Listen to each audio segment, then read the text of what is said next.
Bienvenidos en la misión digital, compartiendo con ustedes pues estos códices divinos, tanto la sábana santa de Turín como la tilma de San Juan Diego, aquí en el Tepeyac, en México. Y bueno, seguimos conversando con Rafa y con Félix.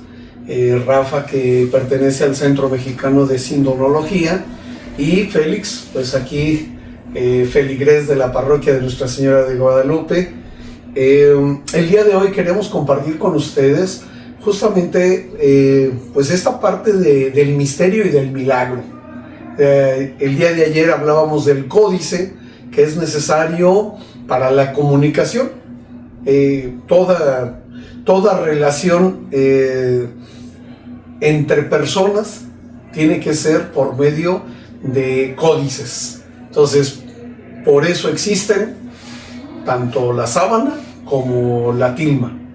Pero es misterio, es milagro. O son los dos, ¿no? Habría que ver. Y quiero partir de esta situación, ¿no? Porque decía Félix, muchas veces nos quedamos con la idea del milagro y perdemos de vista el fondo, que es el misterio. Entonces, cuando hablamos de misterio, no solamente en el ámbito religioso, en realidad en nuestra vida humana hay muchos misterios. Y no es solamente cuestión de fe o cuestión de terror, ¿no? Películas de misterio, no. ¿Sí? ¿Qué es un misterio? Es una verdad, es una realidad que mi razón, mi comprensión humana no alcanza a decodificar, no alcanza a entender. Entonces, todo aquello que yo no alcanzo a comprender, que no alcanzo a entender, es un misterio. Incluso las personas es un misterio. Hay algunas cosas que no sé de Rafael o de Félix. Eso es un misterio para mí. Hay otras cosas que sí sé. Y en la relación interpersonal se va descubriendo ese misterio. Se va revelando, nos vamos descubriendo mutuamente. Y va disminuyendo ese misterio. Entonces quizá esto es lo primero que debemos entender. Que el misterio no es solamente cuestión de fe. El mismo uso de la tecnología. ¿Cómo es posible que yo logre ahorita una comunicación inmediata vía así en vivo con un misionero claretiano que está en Japón, con Julio César? Bueno, ahorita le hablo y nos podemos comunicar. Es un misterio, ¿sí? ¿Cómo es eso? Pues bueno, sí, utilizo el teléfono, pero yo no sé cómo funciona. Es un misterio, ¿sí? El milagro es ese misterio, es esa verdad y esa realidad que no alcanzo a comprender, pero está evidente, es decir, está a la vista. Y por lo tanto, no lo puedo negar, no puedo decir que no sea verdad. Si yo ahorita me comunico con el padre Julio a Japón, pues no puedo decir que no, o sea, sí, ahí está. Lo mismo sucede con un enfermo. Sucede que el enfermo está invadido de cáncer. Los médicos dicen, esta persona está invadida, está desahuciada, ya no hay nada que hacer. Clínicamente, científicamente, médicamente no hay nada que hacer. Pero pasado el tiempo, resulta que ahora la persona dice, no, pues ya no me duele, ya me siento bien. Le hacen los estudios y dicen, oiga, pero ¿qué hizo? ¿Qué tomó? Porque ya no tiene cáncer, ya se limpió. Pues es un milagro. La ciencia no lo puede explicar. Y entonces la ciencia tiene que argumentar a decir, recuperó la salud sin explicación científica. No utilizan la palabra milagro, pero ese es el milagro. Es algo que está ahí evidente. No lo puedo negar porque esta persona estaba invadida de cáncer y ahora ya no. Entonces podemos entender lo que es el milagro y lo que es el misterio. Entonces todo milagro tiene un misterio en sí mismo, pero no todos los misterios se manifiestan en milagros. Entonces esto es lo que podemos primero tener bien presente. Otra cosa importante, los milagros son temporales. Los milagros no son eternos, ¿sí? Dios es eterno, pero es un misterio, ¿sí? El día que lleguemos a la presencia de Dios, pues se acabará el misterio. Ahora ya lo veremos tal cual es. Y dice San Pablo, ahorita somos hijos de Dios y todavía no se manifiesta lo que llegaremos a ser. Entonces sí, el misterio y el milagro no son eternos, son temporales. Y en el caso del milagro, por ejemplo, la resucitación de Lázaro. ¿Murió Lázaro? Sí, efectivamente murió. Llevaba 4 días en el sepulcro y Jesús lo hizo salir del sepulcro y le devolvió la vida. Tanto así que eran muchos los que se convertían y muchos iban a Betania para ver a Lázaro que había resucitado. Y sin embargo murió. Entonces el milagro fue temporal. Y lo mismo podemos decir de los leprosos que sanó Jesús, la vista que devolvió a los invidentes, la multiplicación de panes, les dio de comer, sobró, pero llegó el momento en que se acabó ese pan y se acabó. La conversión del agua en vino, pues ya una vez que se acabó el vino, se acabó, ¿verdad? Entonces esto es importante porque muchas veces podemos decir, ¿y qué pasaría si un día la Virgen de Guadalupe desaparece de su imagen de la tilma, ¿no? ¿Qué pasaría? ¿Se acabaría nuestra fe guadalupana? Me parece que no. ¿Qué pasaría si la sábana de Turín? Bueno, ese es el milagro y el misterio. Y esto es lo que hoy queremos compartir con ustedes en este conversatorio. El milagro de la sábana de Turín, Rafa. Es correcto, padre.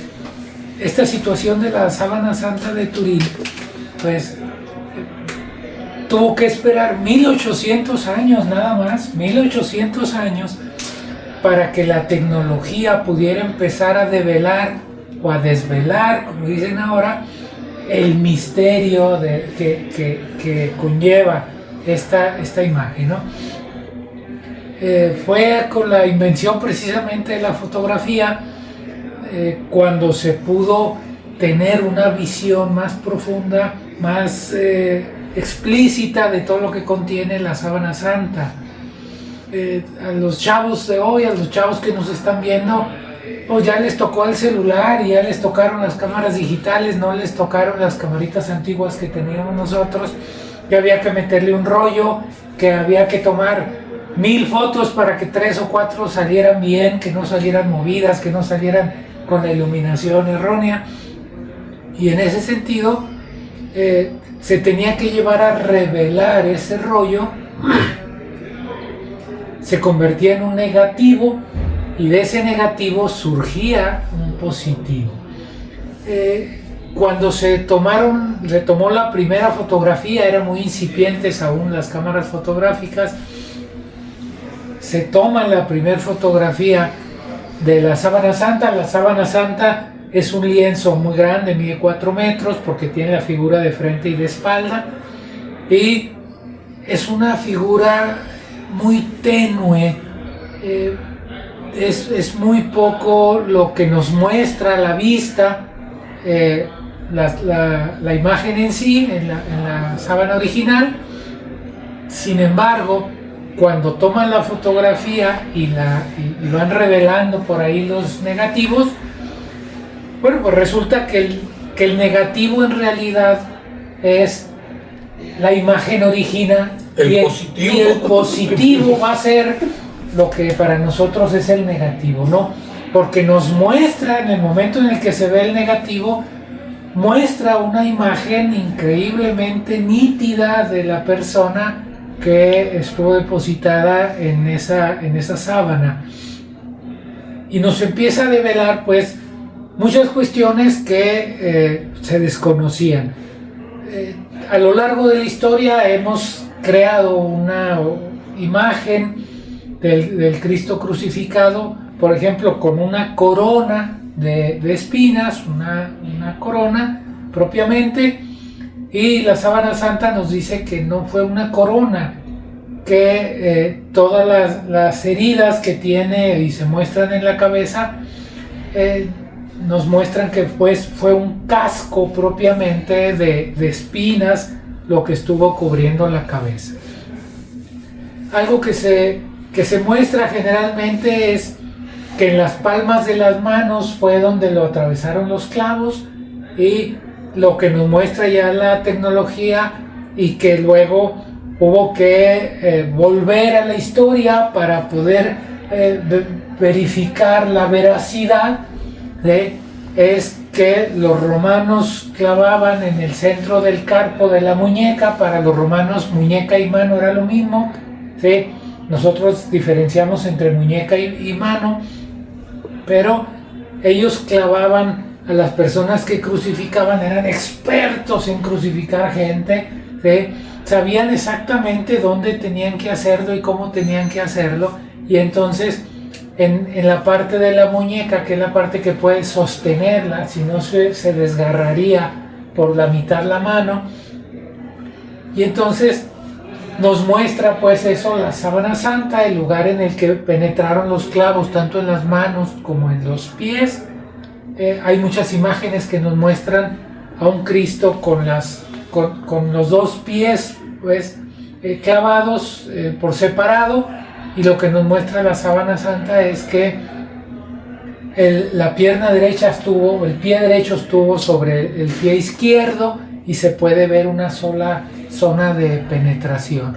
Nos va mostrando todas las heridas, se pueden contabilizar las heridas, se puede ver en qué ángulo es en el que le fueron dando los azotes, cómo fueron peinando el cuerpo, es decir, cómo fueron en la espalda, ¿sí?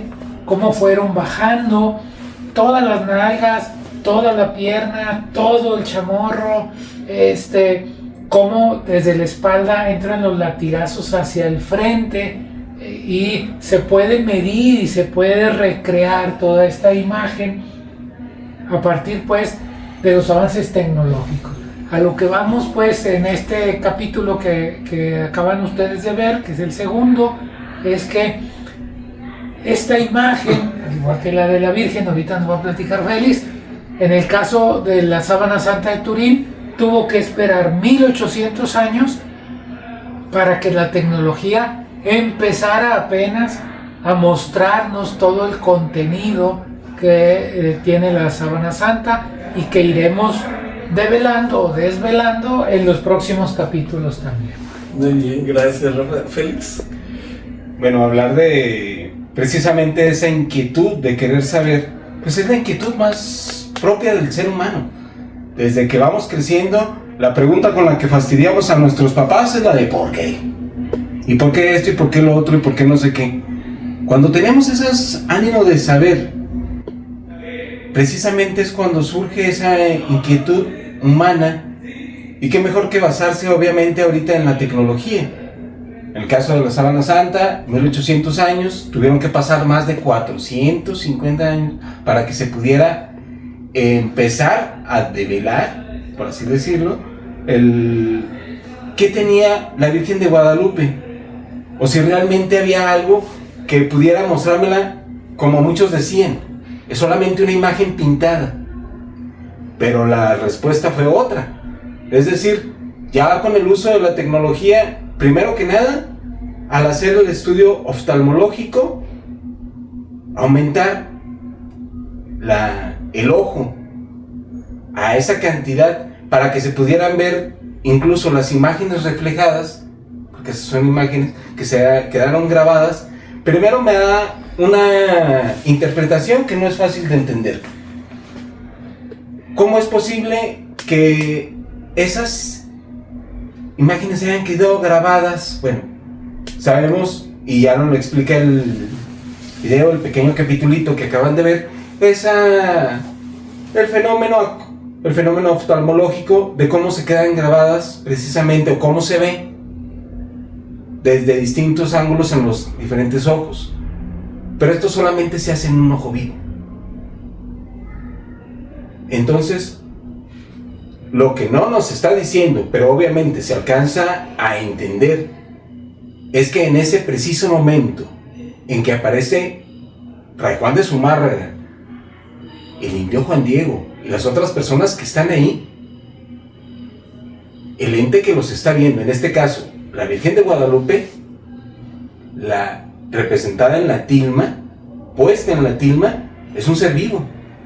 Y es un ser vivo que nos está mirando, que nos está observando. El querer descubrir qué más tiene, qué más me puede ir dando, es precisamente esa actitud que tenían todos los indígenas, no era propio de los europeos. De hecho, los indígenas tenían una palabra que incluso la Virgen lo utiliza, pero nada más se dio la traducción literal. La palabra yucatilistli, traducida literalmente del náhuatl al español, solamente significa verdad. Pero ¿qué es la verdad para ellos? Aquello de lo cual puedo tener certeza, aquello que ya no puedo negar, aquello bajo lo cual, incluso si lo quisiera describir de acuerdo a cómo hablan las ciencias hoy en día, hablarían de un fenómeno. Un fenómeno es aquello que puedo decir y describir a plenitud, aunque no puedo decir estrictamente qué es. Pero desgraciadamente, lo que sí puedo decir no solamente es que con el avance de la tecnología puedo descubrir cosas que no aparecían a primera vista y que era imposible que se vieran si no se hacía ese estudio con esa herramienta. Pero quien nos está viendo es un ser vivo. La Virgen de Guadalupe es la misma Virgen María, Madre del verdadero Dios, incluso hasta como ella se presenta, cuando le dice al indio Juan Diego: yo soy la Madre del verdadero Dios por quien se vive, el dueño de la vida, el dueño de la gran verdad. Soy ese ser vivo que está aquí y que se quiere quedar con nosotros. No es una imagen pintada porque hubiera sido imposible primero realizarlo. A través de otros estudios que ya iremos explicando en los siguientes capítulos, nos daremos a la tarea de poder explicar cómo fue que los otros científicos hicieron otras pruebas y que también resultan inconclusas. Pero lo último que nos reflejan es el hecho de que la Virgen está ahí. Y es por eso que no solamente aparece o no solamente estuvo presente en el momento en que Juan Diego le presenta las rosas al obispo Fray Juan de Zumárraga. Hay otras imágenes de una mujer en oración, de una persona de rodillas, que no se sabe exactamente si eran del mismo grupo de los 12 misioneros franciscanos que estaban por ahí, en ese momento preciso del 12 de diciembre de 1531. Estamos hablando de que sigue estando presente y que a través de, a lo mejor, de la basílica, nos sigue observando, nos sigue esperando a que vayamos a su presencia.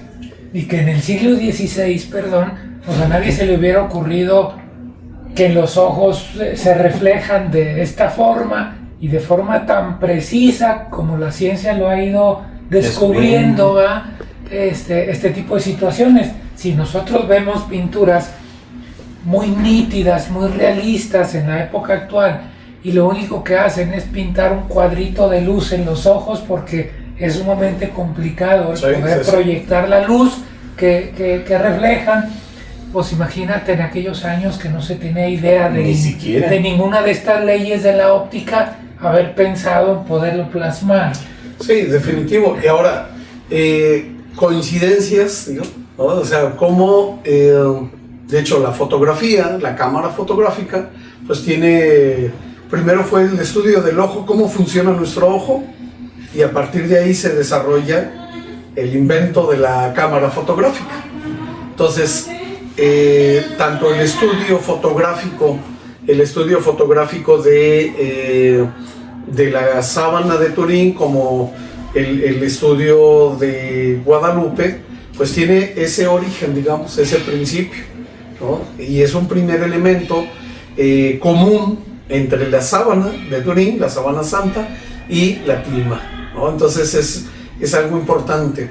Y en este ir descubriendo, en este tengamos en cuenta también, Dios es el que se revela, es Dios el que se manifiesta, el que se va dando a conocer, y nosotros pues vamos en ese crecimiento y vamos descubriendo estas realidades, vamos descubriendo este misterio que se nos va dando. Por eso interesante esa aclamación que hace Jesús. Gracias, Padre, porque has ocultado estos misterios a la gente que se siente inteligente y sabia, ¿no? Gracias porque se lo has dado a conocer, se lo has revelado a la gente sencilla. Gracias, Padre. Y eso es lo que hoy le decimos a Dios. Gracias, Padre, porque a nosotros nos has permitido conocer tu misterio. Pues muchas gracias también a ustedes en este conversatorio. Gracias a ustedes por seguirnos. No se les olvide por ahí darle like, suscribirse, poner la campanita, ¿verdad? Para que sigan acompañándonos en el resto de esta serie de digital. Que Dios les bendiga. Nos vemos a la próxima.